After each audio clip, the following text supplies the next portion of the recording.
artichoke o alcachofa. Pakita ko sa inyo kung paano gawin. Ito lang, meron tayong tubig, lagyan natin ng limon at atin ito siyang balatan. Alam kong wala ito sa Pilipinas o kung meron man, bihira lang.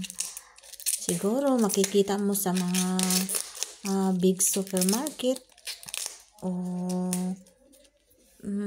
yung mga international na supermarket. Ganyan. Tapos ganito, alisin natin yung ibabaw na balat, tapos hiwain natin ng ganyan. At atin siyang hiwa-hiwain ng bali 4 or 6 ganyan. Kasi ang pagluto lang natin sa ngayon is yung parang prito lang. Minsan na ipakita ko na rin na yung pino, yung hinayat mo ng pinong-pino at saka nilagyan mo ng itlog. Ito siya parang prito lang, ganun lang. Tapos yung tubig natin may asin at limon na yan. Ganyan lang. Preparar mo lang siya ng ganyan. Prituhin lang, parang prito lang ganun. Wala nang mga spices. Ayan. Yung dahon na yan, wala na yan. Itapon na natin yan.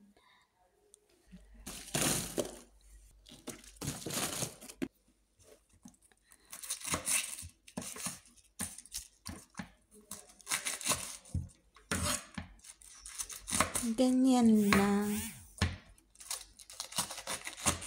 Sabi nila, itong alcachofa or artichoke is maganda raw to sa heart. Kaya maraming klaseng luto. Kaso lang, ang luto natin ngayon is yung parang fry lang. Pa-fry mo lang siya. Ayun lang.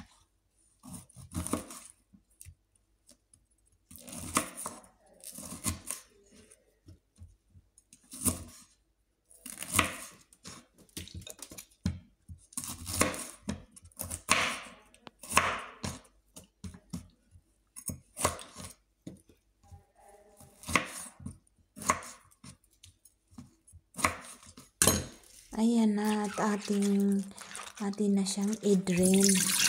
Ilagyan ng lemon kasi yung lemon pangpalasa din at asin, at saka ang talaga purpose nun is para hindi mangitim. Ganyan lang, maraming olive oil kasi yung olive oil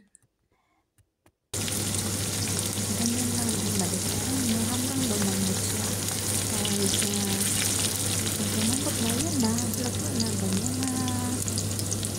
Guys, enjoy!